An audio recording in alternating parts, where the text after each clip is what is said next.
Speed Radio, 10h midi, en direct du Festival Off d'Avignon, Nadir Amaoui. Nous sommes de retour sur Speed Radio avec de nouveaux invités que je vais vous présenter tout de suite. Véronique Augereau, bonjour. Elisabeth Janter-Avasco, bonjour. Donc vous allez nous parler toutes les deux dans quelques instants du spectacle Après le chaos que tu as écrit, Elisabeth, et que Véronique interprète. Et autour de la table, nous avons également, alors que je n'écorche pas vos noms parce que c'est quelque chose que je déteste faire, Gaïlan Willig et Olenka Ilunga. Oui, c'est ça. Et vous allez nous parler un petit peu plus tard dans l'émission du spectacle Monstre qui se joue en ce moment à la Factory, salle Tomasi, je précise. Alors pour démarrer, on va aller du côté du Théâtre des Corsins pour parler d'un spectacle que j'ai eu l'occasion de voir l'année dernière, qui clairement, je vais être sans filtre, m'a mis une grosse claque, qui est un spectacle absolument sublime, qui s'appelle Après le chaos. Donc c'est une pièce de théâtre seule en scène, on précise, c'est pas de la comédie, absolument pas, que non du tout que Elisabeth a écrit, que Véronique interprète. Laquelle de vous deux souhaite un tout petit peu pitcher le spectacle? Écoute, je vais le faire parce que comme je pitch tous les spectateurs que je rencontre dans la rue pour essayer de les faire plaisir, Elisabeth, je vais continuer. Donc c'est l'histoire, je commence toujours comme ça, c'est l'histoire d'une maman qui apprend que son fils est mort dans une fusillade de masse, sauf que c'est son fils le tueur. Voilà, ça, et ils font « Mais vous m'avez tout dit !» Et je dis « Non, c'est le début du spectacle. » Voilà, donc c'est ce qui se passe après. C'est cette maman, elle a 2 enfants, qu'est-ce qu'elle fait, qu'est-ce qu'elle devient avec ses 2 enfants, les médias qui lui tombent dessus, les voisins qui lui tournent le dos, la vie, elle en fait quoi de cette vie maintenant? Elle n'avait rien vu venir, et son mari non plus. C'est un thème qui est assez fort, assez dramatique, et c'est vrai que on se demande comment, sur scène, on peut interpréter cette femme-là. Moi, j'ai commencé un tout petit peu à lire le texte, parce que je me suis procuré le texte avant de voir le spectacle, parce que j'étais très curieux, j'avais beaucoup entendu parler de ce spectacle, et je me suis dit, mais comment ça peut être transmis, comment on peut envoyer l'émotion à coups de poing au public. Et là, j'ai découvert sur scène une performance absolument extraordinaire, j'ai pas d'autres mots, de la part de votre part, Véronique. Vous êtes toute seule sur scène, avec quelques petits écrans à droite et à gauche, mais vous êtes vraiment toute seule. Et cette performance, je le dis pas parce que vous êtes devant moi, je le pense sincèrement, elle m'a... j'en suis ressorti les larmes aux yeux de ce spectacle, clairement, parce que vous êtes absolument extraordinaire dans ce rôle-là. Vraiment, je tiens à vous le dire. Et la première question que je pose, c'est comment avez-vous commencé à travailler, je vais même pas dire le texte, mais le personnage en lui-même? Déjà, merci pour ces compliments. Je pense déjà que je suis une maman et que ça aide beaucoup à travailler le rôle. On se sert toujours en tant que comédien, comédienne de son vécu, bien évidemment. Là, je n'ai pas vécu ce drame, c'est certain, mais je suis une maman et à partir de là, dès que j'ai eu ma fille, les sensations ont changé. Ce que j'avais dans le cœur tout ce que j'avais dans le cœur est descendu dans les tripes. En fait, tout se passe dans les tripes quand on reçoit un choc à cause de son enfant. Ça prend aux tripes, comme on dit, et c'est vraiment l'expression qu'on emploie. Et je crois que ça m'a beaucoup servi d'être maman. Et c'est pas un travail facile. J'avoue que je me plonge dans le texte tous les jours. Il me hante la nuit. Je répète tout le temps dès que je suis accompagnée de ce texte. Il ne me quitte jamais, en fait. Voilà, j'ai toujours une pensée pour cette maman tout le temps dans la journée.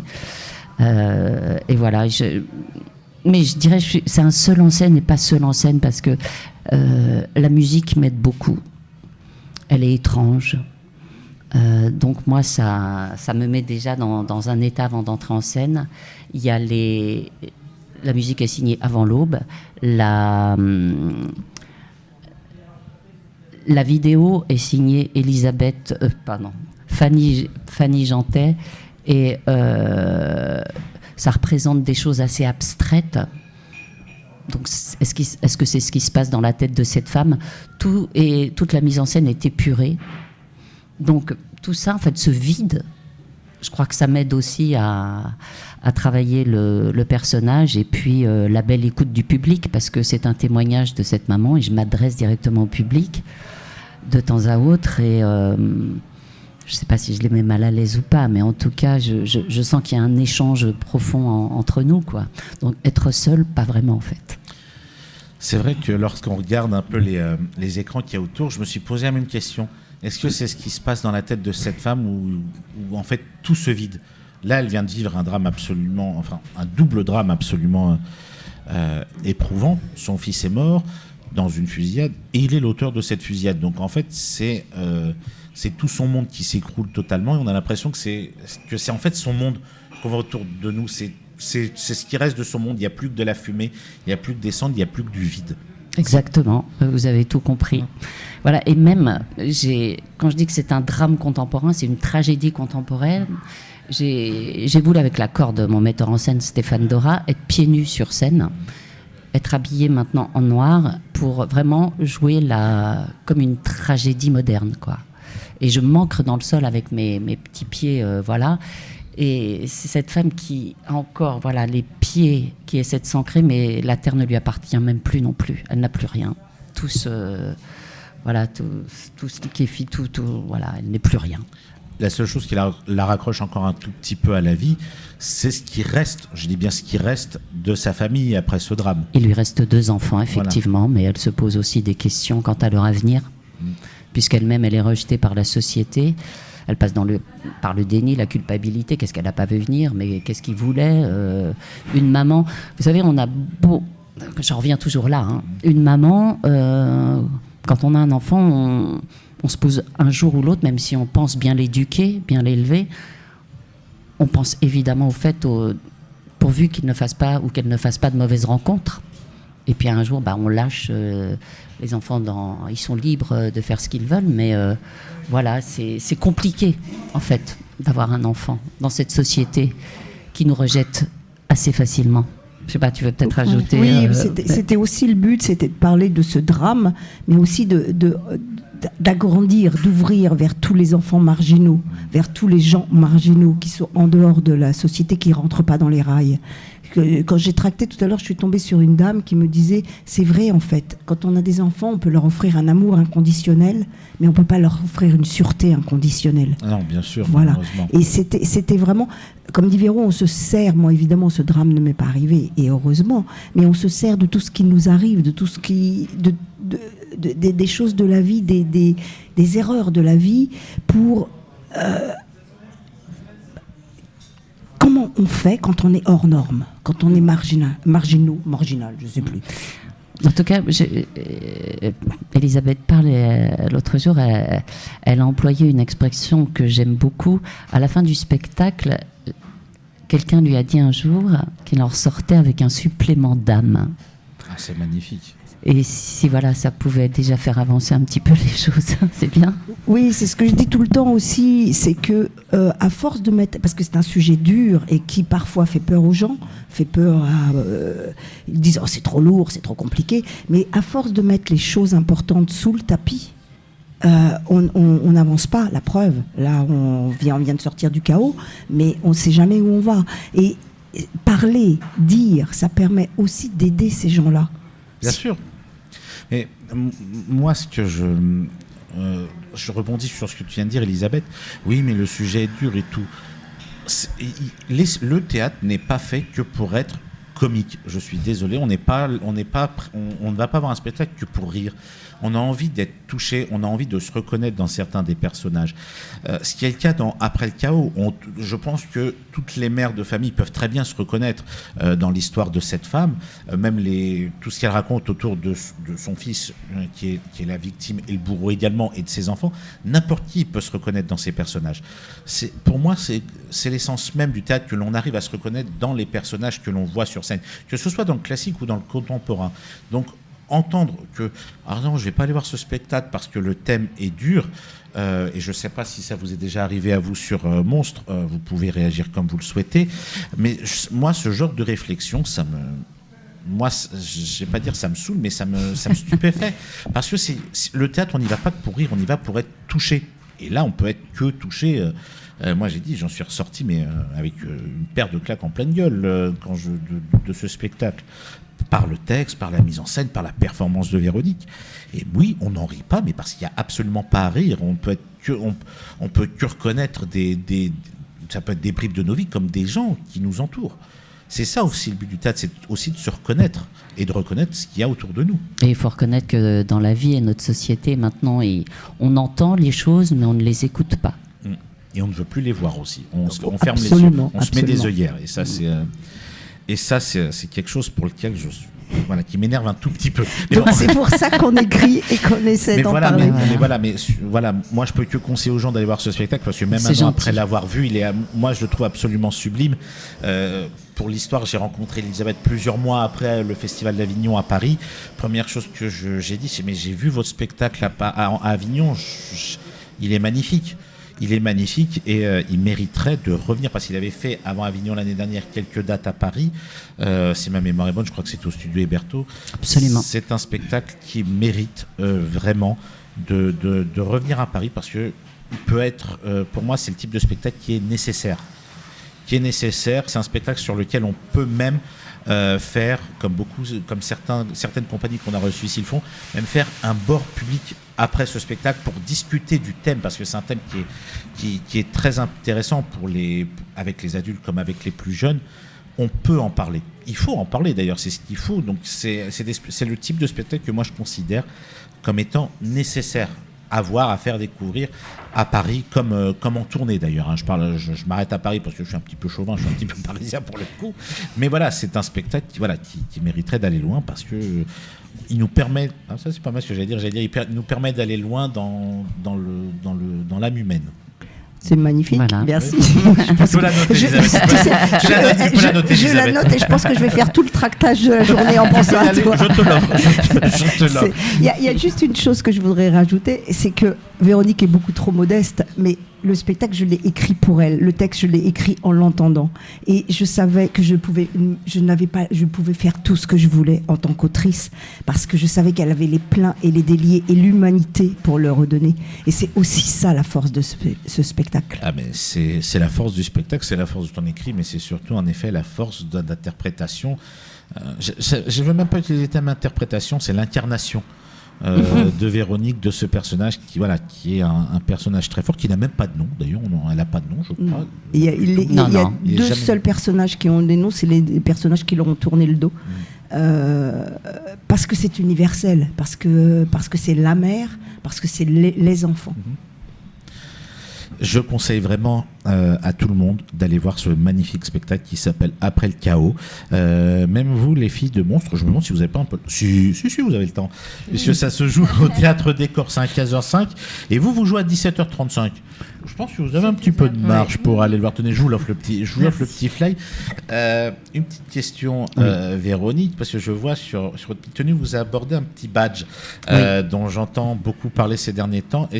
Parce que moi, c'est quelque chose qui me tient vraiment à cœur, est-ce que vous voulez qu'on en touche aussi Bien sûr. Un petit mot, voilà, c'est quelque chose dont on entend beaucoup parler, qui s'appelle Touche pas à ma VF, qui défend en fait les doublages de tous les comédiens qui font aussi, parce que vous êtes comédienne mais aussi comédienne de doublage, de les défendre du fait que maintenant on essaye de plus en plus à utiliser l'intelligence artificielle pour doubler les films, ce qui, moi, clairement, je vais être clair, me débecte, j'ai pas d'autre mot, et pour lequel il faut défendre les comédiens de doublage, surtout en France, qui font un travail absolument extraordinaire. Moi, il y a des films, même des séries télé, des dessins animés où je n'ai qu'en tête les voix françaises, parce qu'elles sont devenues cultes, et malheureusement, à cause de l'intelligence artificielle, ça risque, et ça commence malheureusement un tout petit peu à disparaître. Je vous laisse vraiment la parole là-dessus parce que je pense que vous en parlerez 1000 fois mieux que moi de ça. Ce badge, oui, on essaie de le porter pendant le festival où on rencontre beaucoup de gens du métier aussi. C'est vrai que c'est pour dire que le doublage est en danger en France et comme vous le disiez effectivement, c'est un travail, c'est une industrie en fait en France, parce que ça représente énormément de gens. C'est 15 000 personnes qui peuvent perdre leur métier. Ça passe de la détection à l'adaptation, à l'interprétation, au mixage, enfin voilà, et puis des musiciens. Enfin, ça représente énormément de métiers. C'est pour ça qu'on a lancé une pétition sur Internet, Touche pas ma VF, qui va atteindre les 150 000 signatures. On essaie d'aller jusqu'à 200 000. Voilà, donc on essaie de se battre pour effectivement dire qu'il y a un vol de nos voix de par l'intelligence artificielle. Donc il y a une coalition entre associations et syndicats pour essayer de se défendre au niveau européen, déjà, avec des décideurs européens. Et on essaie de défendre cette exception culturelle française qu'est le doublage. On refuse que nos voix soient volées et dégradé aussi. Pardon ? Et dégradé également, parce que il n'y a pas le même naturel par rapport à une agence artificielle. On parlait d'âme tout à l'heure, justement. Voilà, encore une fois, une perte d'âme dans ce métier. Et ce que je voulais dire aussi, voilà, c'est ce qu'on... Parce qu'il y a déjà plein de sites ou de logiciels qui ont été fabriqués avec l'intelligence artificielle. On essaie aussi de rechercher, il nous faut une identification, il faut identifier les voix, il faut une traçabilité, pour qu'on puisse se défendre, nous, en tant que comédiens. Et lors de nos contrats, puisqu'on signe des contrats à chaque journée de doublage, il faut spécifier qu'on ne veut pas vendre nos voix. Donc, on essaie de préciser tout ça tous les jours. C'est un petit pas en avant chaque jour, mais très difficile. Mais surtout. Donc il faut en parler. Voilà, c'est ce que j'ai dit. Mais on en parle et j'incite tous nos auditeurs à signer cette pétition parce que voilà, on a cette exception culturelle française sur les doublages de voix depuis des décennies.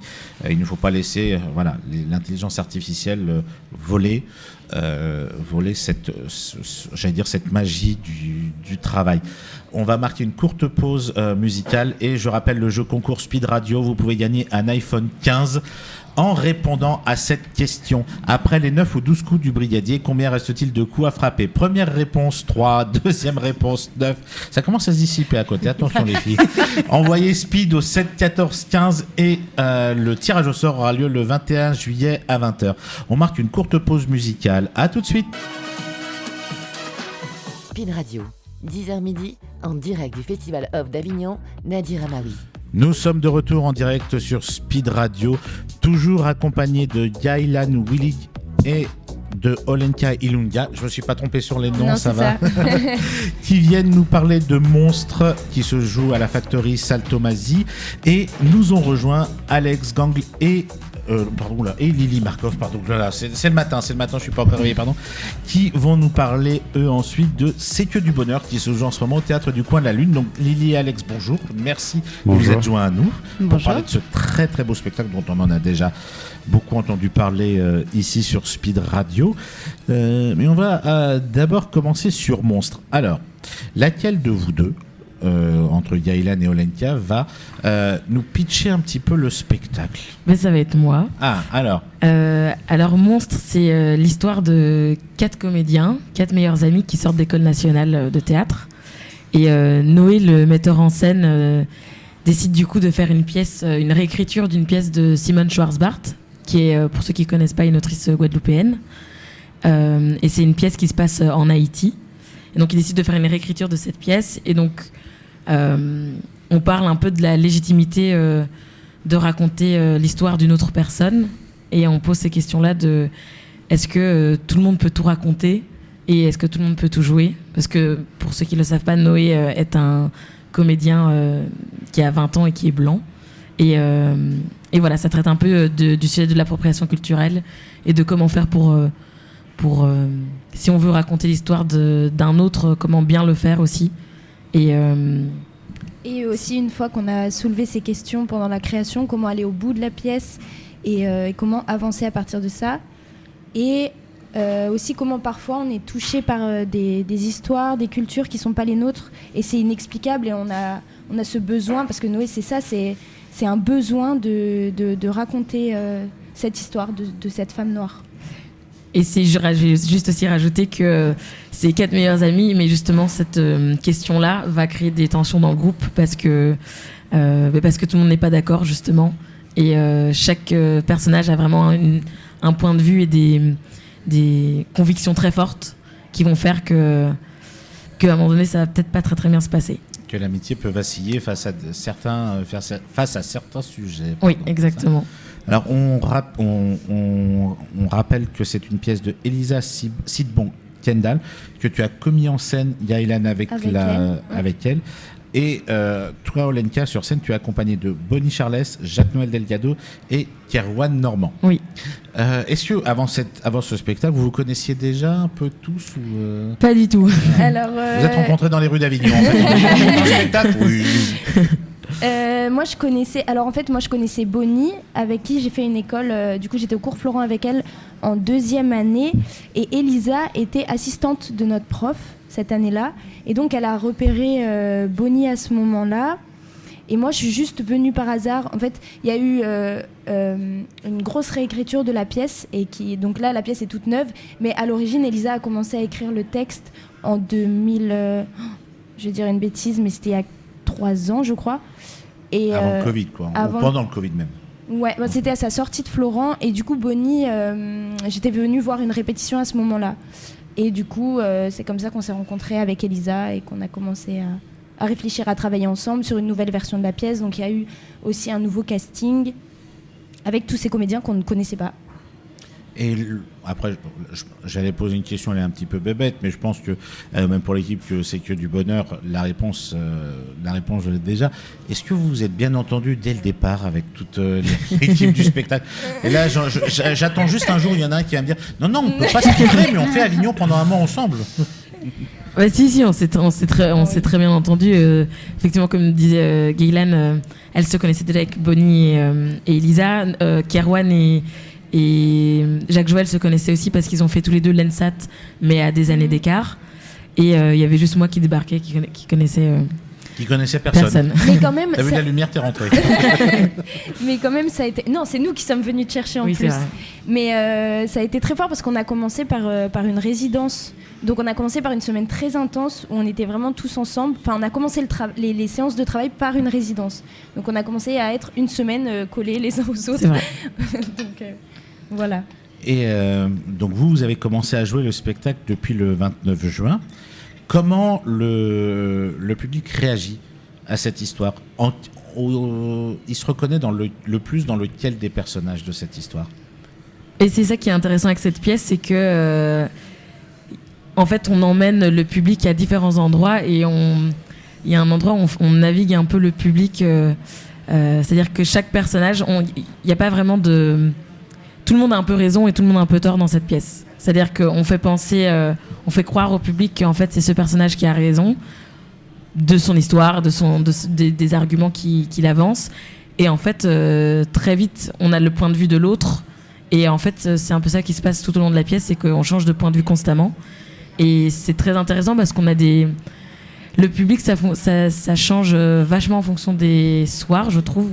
C'est toujours nouveau comment les gens le prennent. J'ai l'impression que il y en a qui sont parfois très d'accord avec Angèle, qui est le personnage que je joue du coup, et d'autres qui comprennent en même temps aussi le point de vue de Noé, parce que oui, dans le groupe, c'est mon personnage qui remet aussi vachement en question et qui vient un peu secouer toute cette répétition qui se passe très bien normalement. Tu es un peu la perturbatrice, quoi, en fait. Oui, pour le mieux ou pour le pire, je ne sais pas. Bien au point de départ. En fait, quand on regarde un petit peu les thèmes de vos spectacles à tous les 4, que ce soit Monstre ou C'est que du bonheur, je vais remettre un peu le contexte de C'est que du bonheur. En fait, c'est l'histoire d'un couple qui apprend à l'hôpital que leur enfant va être placé en famille d'accueil parce que le mari a été accusé d'avoir secoué le bébé. Donc c'est une pièce que tu as écrite et mise en scène, Alex. Et dans cette pièce, il y a des points de vue totalement différents. En fait, c'est selon le personnage que le couple a en face de lui. Et on ne sait pas en réalité, au fur et à mesure du spectacle, qui a raison ou qui a tort, en fait, dans ce spectacle. Oui, l'idée, c'était pas de donner raison à qui que ce soit. C'était plus de montrer comment tous les humains, dans leur métier respectif, sont dans un cadre, ont des responsabilités et sont ancrés dans un système dont ils ne peuvent pas forcément échapper, et donc qui fait qu'ils sont aussi contraints de prendre des décisions. Souvent très vite. Je trouve que la société d'aujourd'hui et le système va à 100 à l'heure. Et dans l'écriture, j'ai fait des recherches, des interviews, j'étais très choqué même de comment tout a été systématisé. C'est-à-dire que, par exemple, quand on déclare un bébé secoué, il faut savoir qu'il y a un examen médical. Il y a presque une feuille de route, je dirais, où si on coche trois cases, la suspicion est déclarée. Et c'est un système qui est assez efficace pour justement la protection de l'enfance, mais qui peut aussi a aussi des failles, car parfois il y a justement d'autres raisons qui peuvent expliquer ces symptômes, mais ils ne sont pas systématiquement analysés. La police, ça va très vite parce qu'il faut faire du chiffre, parce qu'il faut avoir des coupables, il faut avoir des affaires résolues. Donc pareil, on essaye vite de condamner quelqu'un et donc de résoudre un cas. Et chez les juges, c'est la folie. Les juges d'affaires familiales, c'est 100 dossiers par jour. J'ai discuté avec une juge d'affaires familiales qui me disait que c'est bien mignon, mais on n'a pas le temps en fait d'interviewer même parfois les parents. En 5 minutes, je dois prendre une décision, et la décision forcément elle a un impact énorme sur la famille, et donc on le fait avec sa conscience aussi, avec ce qu'on a sous la main. Donc l'idée c'est ça, c'est de montrer comment ces êtres humains là se font face et prennent des décisions avec du mieux qu'ils peuvent, mais qui peuvent créer des désastres aussi individuels. Voilà. D'une manière trop hâtive, en fait, sans avoir vraiment sans connaître vraiment les tenants et les aboutissants et les raisons qui font que, là, par exemple, pour le personnage d'Alice et Maxime, ils peuvent pas expliquer ce qui s'est réellement passé. À tel point que même le personnage d'Alice a même des doutes concernant son propre mari. En fait, le fait que les choix ont été très hâtifs, elle-même commence à douter de la véracité des dires de son mari. En fait, ça remet vraiment même le couple en lui-même en question. Oui, tu veux... Oui, ou Lily, bien sûr, parce que je parle à Alex, mais Lily aussi, bien sûr. Oui, exactement. En fait, le problème qu'a Alice, c'est qu'elle n'était pas là quand ça s'est passé, elle dormait. Et quand on sait comment c'est quand on a un bébé tout petit, on est crevé, on est épuisé. Donc, il y a des rares moments où on peut dormir, et quand on dort, on dort. Et là, elle n'a pas entendu, elle ne sait pas ce qui s'est passé. Et elle a juste entendu que son compagnon criait et l'appelait. Donc elle est arrivée à ce moment-là, et tout de suite après, ils vont à l'hôpital. Bon, tout s'enchaîne hyper vite, et elle a une confiance absolue en son mari, son conjoint, elle le croit, elle le soutient. Seulement, le système est fait de telle sorte qu'en fait, ils sont obligés d'avoir des réponses. Et en fait, quand on n'a pas de réponse et qu'on nous force à dire quelque chose, des fois, on dit des choses qu'on ne sait pas. La vérité se transforme, en fait. Et donc, parfois, effectivement, on doute, même si de base, on ne doutait pas, mais voilà. Oui, c'est assez insidieux, c'est-à-dire que, mais c'est comme dans tout, c'est-à-dire que vous pouvez avoir 8 ans de couple, avoir un enfant, et puis d'un coup, on peut parfois se dire, est-ce que je connais vraiment la personne ? Est-ce que je sais qui j'ai en face de moi ? Et c'est ce doute qui s'immisce au fur et à mesure dans cette relation de couple et qui crée aussi son lot de dégâts. Et qui est forcément appuyé par un système qui demande des réponses, qui demande un bouc émissaire, qui demande à ce que l'affaire soit résolue. Et donc c'est ça qui va créer aussi toute cette tension tout au long. Et c'est un spectacle qui est très fort. Je tiens à préciser, parce que c'est de plus en plus rare à Avignon, vous êtes 8, si j'ai bien compté, 8 comédiens au plateau. Alors non, il y a des alternances, c'est pour ça, mais on est 7 au plateau. On est 6 comédiens qui interprètent 17 personnages, donc il y a beaucoup de multi-casquettes, ça va vite, c'est très rythmé. Et on a la 7e personne au plateau est une violoniste qui interprète, elle, le nourrisson. Voilà, donc Ah, ça c'est doit être magnifique, ça, la ça. particularité qui fait que ce spectacle est empreint d'un certain réalisme presque cinématographique dans sa construction, mais tout aussi théâtral et poétique avec le violon qui nous amène ailleurs. Voilà. On va rentrer dans les détails dans quelques instants. On va marquer une courte pause musicale. Rappelons qu'on a toujours un iPhone 15 à gagner sur Speed Radio en répondant à cette question. Après les 9 ou 12 coups du brigadier, combien reste-t-il de coups à frapper ? Première réponse 3, deuxième réponse 9. Envoyez Speed au 7 14 15. N'oubliez pas, le tirage au sort aura lieu le 21 juillet à 20h. A tout de suite.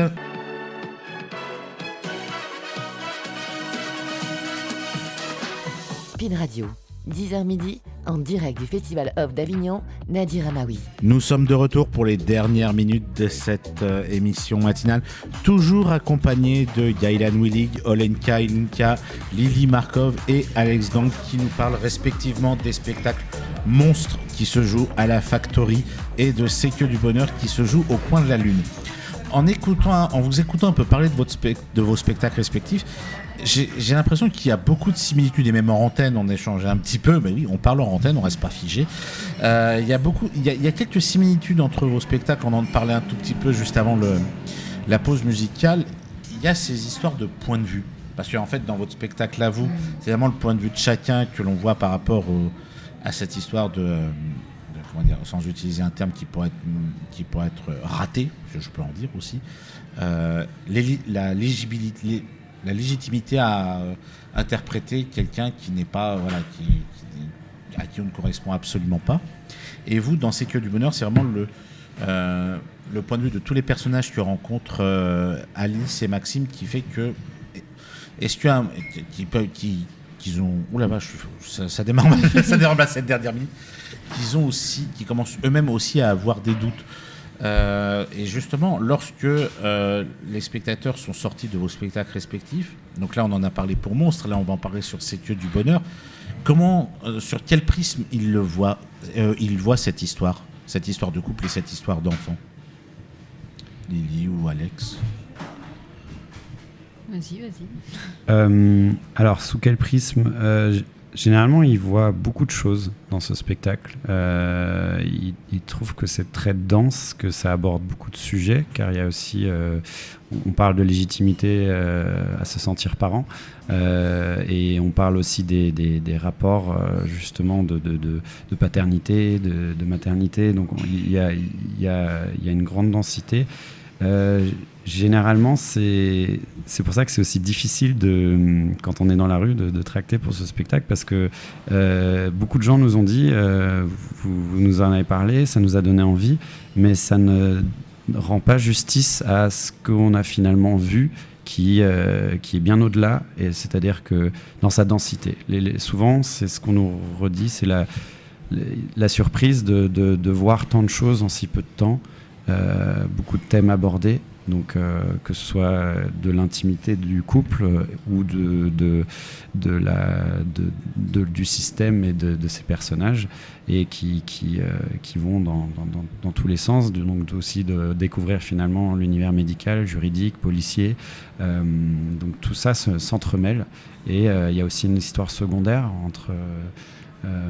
entre Maxime et un personnage, je dirais, qu'il rencontre et qui est bien plus âgé que lui, dans lequel il voit un père, et on ne sait pas au départ qui est ce personnage. Donc il y a aussi une intrigue secondaire qui permet aussi encore de parler plus des questionnements intérieurs des personnages, car ils sont face à un doute dans le couple, mais aussi face à leurs propres doutes. Et ces scènes qui sont intercalées avec ce personnage du père sont aussi appuyées par une chanteuse qui est là presque comme un ange, qui parle de leur conscience, de leur vie intérieure. Donc c'est assez riche. Ah, mais je suis suspendu à télé, c'est pour ça que j'ai pris un peu de temps pour réagir. Et toi, Lily, comment as-tu abordé justement le personnage d'Alice ? en ayant découvert le texte d'Alex, justement? Le personnage d'Alice, son problème, c'est que elle n'a pas été là au bon moment. Donc, elle évolue avec cette culpabilité de ne pas avoir été là à ce moment-là, même si c'est pas du tout. Elle n'a pas de raison. Elle n'a pas de raison de culpabiliser. On a le droit de faire des pauses et elle a rien fait de mal. Mais simplement, pour elle, c'est difficile de se dire que ce moment-là, elle n'a pas été présente et voilà ce qui s'est passé. Elle se demande si elle avait été présente, qu'est-ce qui se serait passé. Donc, pour elle, ça, c'est difficile. En plus, évidemment, leur bébé a 1 mois. Elle l'allaite, elle est en plein postpartum. C'est un moment de vie qui est très très difficile. Elle est en train de se remettre d'une opération. Un accouchement, oui. C'est une opération lourde quand même. Donc voilà, il y a tout ça aussi qui existe, mais qui est sous-jacent, on va dire. C'est pas le sujet de la pièce, on va dire, mais ça appartient au personnage. Donc tout ça, c'est le terreau sur lequel elle se construit, quoi. Et puis il y a leur couple. Leur couple, il est solide. C'est un couple qui s'aime très fort, mais qui est bien malmené, quoi, parce que dans tous les sens, on lui dit mais c'est ton conjoint qui l'a fait, et on lui reproche aussi de pas l'avoir vu, de pas avoir anticipé qu'il aurait pu faire ça. Voilà, c'est tout ça qui se passe pour elle et qui l'amène progressivement à douter finalement d'une personne en qui elle a une entière confiance. Ce sont 2 spectacles où le doute est un personnage aussi présent, que ceux interprétés par toutes ces équipes de comédiens. Merci beaucoup Alex, merci beaucoup Lydie, merci beaucoup Yaëlan, merci beaucoup Olenka. Donc je rappelle, Monstre à la Factory Saltomasi à 17h35, C'est que du bonheur, que tu as écrit et mis en scène Alex, au Coin de la Lune à 17h45. On rappelle également, parce que malheureusement elle a dû partir, Après le chaos au Théâtre des Corsins, interprété par la magnifique Véronique Augereau. Je vous souhaite un très bon festival à tous les 4, qu'il y ait encore de plus en plus de public dans vos salles, parce que les thèmes de vos spectacles sont absolument sublimes et je vais venir très vite les voir avec le plus grand plaisir. On termine cette émission. Je rappelle encore une fois pour une dernière fois le jeu concours Speed Radio. Gagnez un iPhone 15 en répondant à cette question. Après les 9 ou 12 coups du brigadier, combien reste-t-il de coups à frapper? Première réponse 3, deuxième réponse 9. Envoyez Speed au 7 14 15. Le tirage au sort aura lieu le 21 juillet à 20h.